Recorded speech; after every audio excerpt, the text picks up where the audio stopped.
Salam, perkenalkan saya atas nama Yani Setban, kelas C, NIM 101-2020-0106, Program Studi Pendidikan Agama Kristen, Fakultas Keguruan dan Ilmu Pendidikan Kristen, mata kuliah Pendidikan Inklusif. Baik, di sini saya akan menjelaskan tentang impairment dan handicap.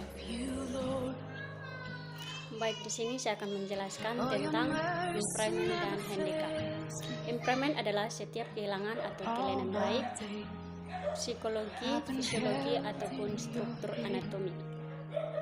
Handicap adalah suatu ketidakmampuan seseorang sebagai akibat impairment atau disabilitas sehingga membatasnya untuk melaksanakan peranan hidup secara normal yang termasuk dengan usia, jenis kelamin, dan fakta sosio-budaya. Dan handicap adalah suatu fenomena sosial.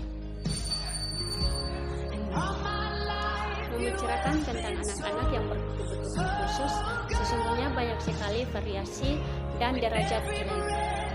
Hal ini mencakup anak-anak yang mengalami fisik mental, seperti intelektual, sosial, emosional, maupun masalah akademis. Contohnya seperti anak-anak yang mengalami kelainan fisik saja dan tunanetra, tunarunggu, dan tunadaksa, atau cacat tubuh. Keadaan seperti ini sudah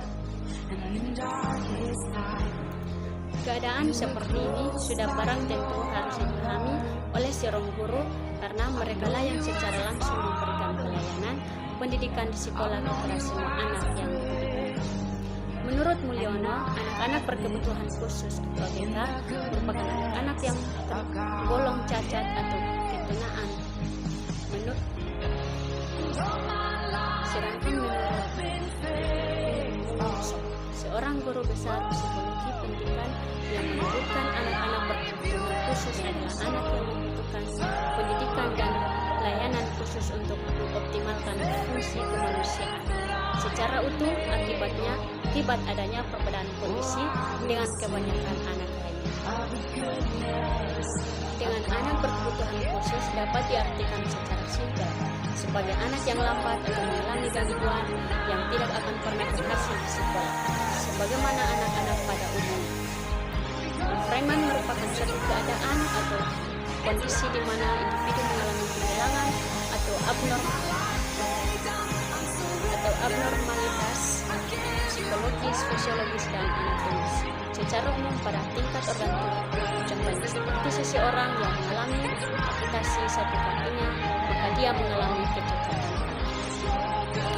Yang kedua, disabilitas merupakan suatu keadaan di mana individu mengalami kekurangmampuan yang dimungkinkan karena adanya keadaan impairment seperti kecacatan pada organ tubuh.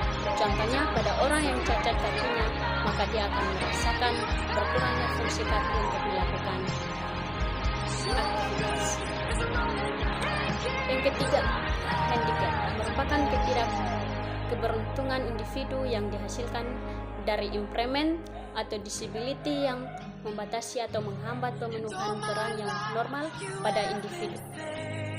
Handicap juga bisa diartikan suatu keadaan di mana individu mengalami ketidakmampuan dalam bersosialisasi dan berinteraksi dengan lingkungannya.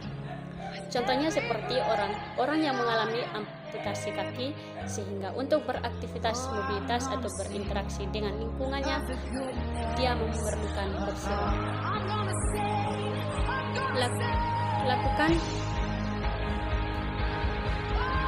Cakupan konsep anak berkebutuhan khusus atau ABK dapat dikategorikan menjadi dua kelompok besar, yaitu anak berkebutuhan khusus yang bersifat sementara dan anak berkebutuhan khusus yang bersifat moneter.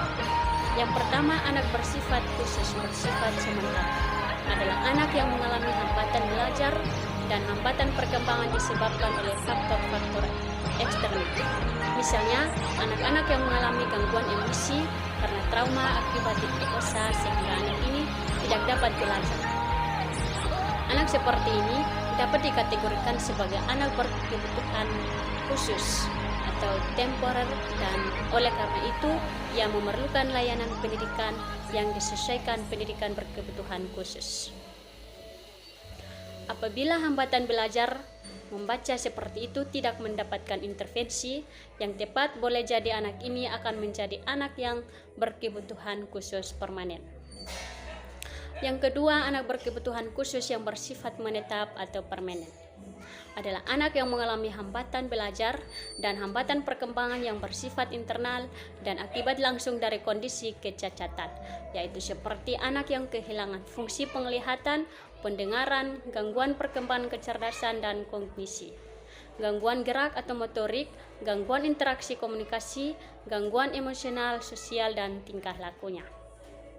Dengan kata lain, anak berkebutuhan khusus yang bersifat permanen sama artinya dengan anak penyandang kecacatan.